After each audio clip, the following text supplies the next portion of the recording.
أعوذ بالله من الشيطان الرجيم بسم اللہ الرحمن الرحیم۔ شروع اللہ کے نام سے جو بڑا مہربان نہایت رحم فرمانے والا ہے۔ وَإِن كُنتُمْ فِي رَيْبٍ مِّمَّا نَزَّلْنَا عَلَىٰ عَبْدِنَا فَأْتُوا بِسُورَةٍ مِّن مِّثْلِهِ وَادْعُوا شُهَدَاءَكُم مِّن دُونِ اللَّهِ إِن كُنتُمْ صَادِقِينَ۔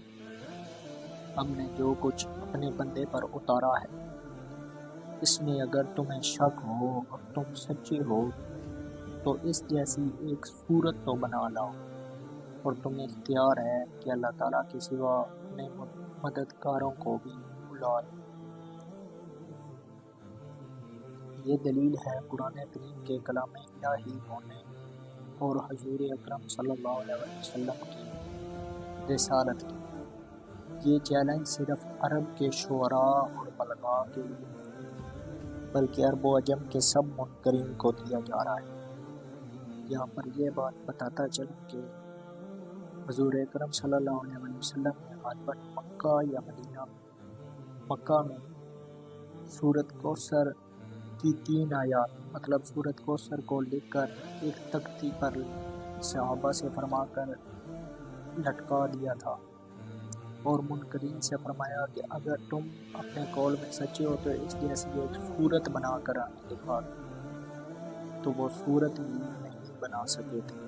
اس لیے اللہ تعالیٰ نے قرآن کریم اس چیز کا ذکر فرما دیا۔ اسلام کے دشمنوں کے لیے یہ کتنا آسان طریقہ تھا کہ 3 آیت کی ایک صورت بنا کر قرآن کے اس چیلنج کا جواب دے دیتے، اور اس طرح قرآن، نبوت اور اسلام کی صداقت اور عظمت کو یکدم ختم کر کے بیک کرشمہ ساکار کا منظر دکھا دیتے۔ لیکن 14 صدیاں گزر چکی ہیں اور شرق و غرب کے بدخواہ اپنی بے چین کوششوں، لگاتار کوششوں اور جان غسل کاوشوں کے باوجود اس چیلنج کا جواب آج تک نہیں دے سکے اور نہ قیامت تک دے سکیں گے۔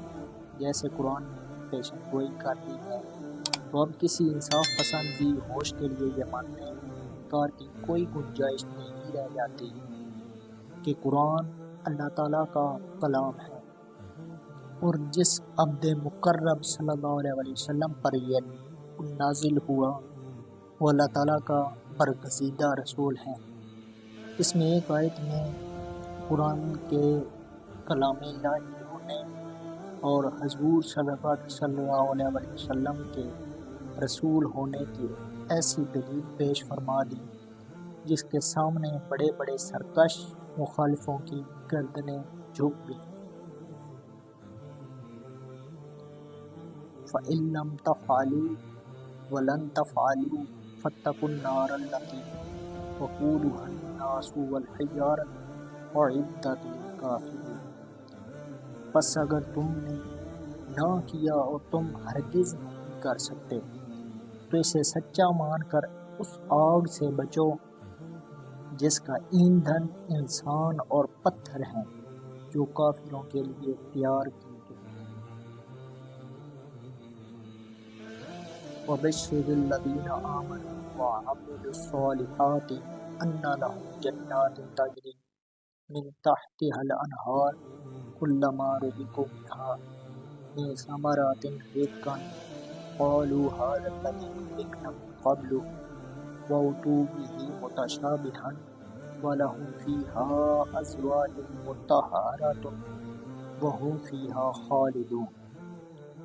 اور ایمان والوں اور نیک عمل کرنے والوں کو ان جنتوں کی خوشخبریاں دو جن کے نیچے نہریں بہہ رہی ہیں، جب کبھی وہ پھلوں کا رزق دیے جائیں گے اور ہم شکل لائے جائیں گے تو کہیں گے یہ وہی ہیں جو ہم اس سے پہلے دیے گئے تھے، اور ان کے لیے بیویاں ہیں صاف ستھری اور وہ ان جنتوں میں ہمیشہ رہنے والے ہیں۔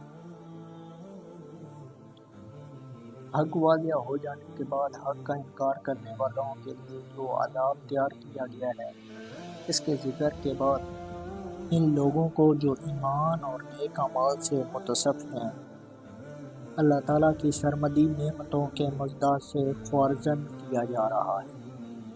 حضرت معاذ رضی اللہ تعالیٰ عنہ فرماتے ہیں عمل صالح وہ ہے جس میں 4 چیزیں ہوں: علم، نیت، صبر اور اخلاص مظہری۔ نیز اس سے یہ بات بھی واضح ہو گئی کہ جنت کی ابدی نعمتوں کا حقیقی مستحق وہ ہے جو ایمان اور عمل صالح دونوں سے متصف ہو۔ جنت کے میووں کی شکل تو ایسی ہوگی جس سے وہ پہلے سے آشنا ہے، لیکن ان کا ذائقہ اور خوشبو بالکل نرالی ہوگی۔ بیویوں کے بارے میں ذکر ہے یعنی بالکل صاف اور پاک، نہ جسمانی آلائشوں کا وہاں گزر ہوگا اور نہ اخلاقی عیوب سے ان کی سیرت کا دامن داغدار ہو۔ ان انعامات کی بڑی خصوصیت یہ ہوگی کہ وہ عارضی نہیں ہوں گے، بلکہ اہل جنت ہمیشہ ہمیشہ ان سے لطف اندوز ہوتے رہیں گے۔ وما علینا الا البلاغ